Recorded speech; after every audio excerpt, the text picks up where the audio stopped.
Hello viewers, আজকে আমরা খুবই গুরুত্বপূর্ণ একটি বিষয় নিয়ে আলোচনা করব, যে বিষয়টা আমাদের সকলের কম বেশি জানা উচিত।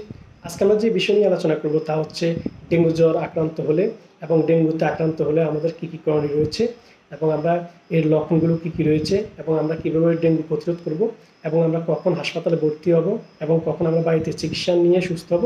আজকে আমরা সেই বিষয় নিয়ে আলোচনা করব। তো আসলে আমরা জেনে নিই ডেঙ্গু হলে করণীয় কী কী রয়েছে। প্রথমত হচ্ছে ডেঙ্গু জ্বরের লক্ষণ। ডেঙ্গু জ্বরের অনেকগুলো লক্ষণ রয়েছে, যার মধ্যে হচ্ছে প্রচণ্ড পরিমাণে জ্বর থাকবে, মাথা ব্যথা থাকবে, বমি বমি বমি হবে এবং বমির ভাব থাকবে, মাংসপেশিতে ব্যথা হবে, অস্থি সন্ধিগুলোতেও ব্যথা হয়ে থাকবে, ডায়রিয়ার মতো সমস্যা দেখা দিবে, চোখের পিছনে ব্যথা দেখা দিবে এবং শরীরের অ্যাসুটার মতো সমস্যা দেখা দিবে এবং আমাদের নাক দিয়ে এবং মুখ দিয়ে রক্ত যাওয়ার মতো সমস্যা দেখা দিয়ে থাকবে। এখন আমরা জানবো কখন আমরা হাসপাতালে ভর্তি হব এবং কখন আমরা বাড়িতে চিকিৎসা নেব। আমাদের যদি প্রচণ্ড পরিমাণে পেটে ব্যথা হয়ে থাকে এবং আমাদের পিপাসার প্রচণ্ড পরিমাণে গলা শুকিয়ে আসে এবং পিপাসা হয়ে থাকে, সেক্ষেত্রে আমরা হাসপাতালে ভর্তি হব।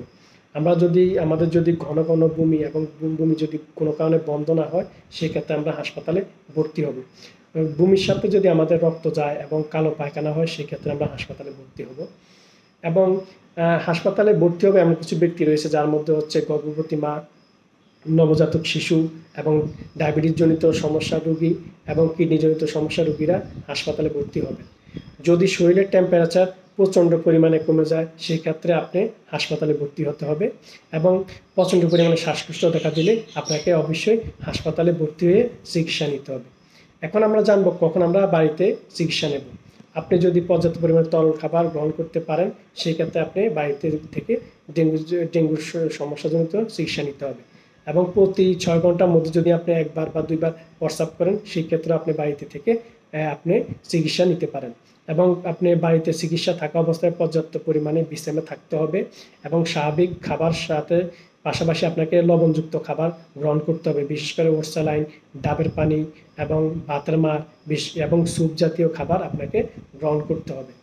এবং জ্বর কমতে থাকলে আপনাকে বাড়িতে থাকতে হবে। যদি কোনো কারণে জ্বর প্রচণ্ড পরিমাণে বেড়ে যায়, সেক্ষেত্রে আপনাকে পানির মধ্যে কাপড় ভিজিয়ে আপনার পুরো শরীর মুছে ফেলতে হবে এবং আপনাকে অবশ্যই বাড়িতে থাকা অবস্থায় প্যারাসিটামল জাতীয় ওষুধ ব্যতীত অন্য কোনো ওষুধ গ্রহণ করতে পারবেন না, অন্য কোনো ব্যথার ওষুধও গ্রহণ করতে পারবেন না এবং বাড়িতে থাকা অবস্থায় আপনাকে চিকিৎসকের পরামর্শ অনুযায়ী ওষুধ গ্রহণ করতে হবে এবং অন্যান্য নিয়মকানুন মেনে চলতে হবে।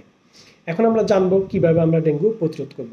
ডেঙ্গু প্রতিরোধ করতে হলে আমাদের সকলের সচেতন হতে হবে এবং ডেঙ্গুর বিষয়ে জানতে হবে।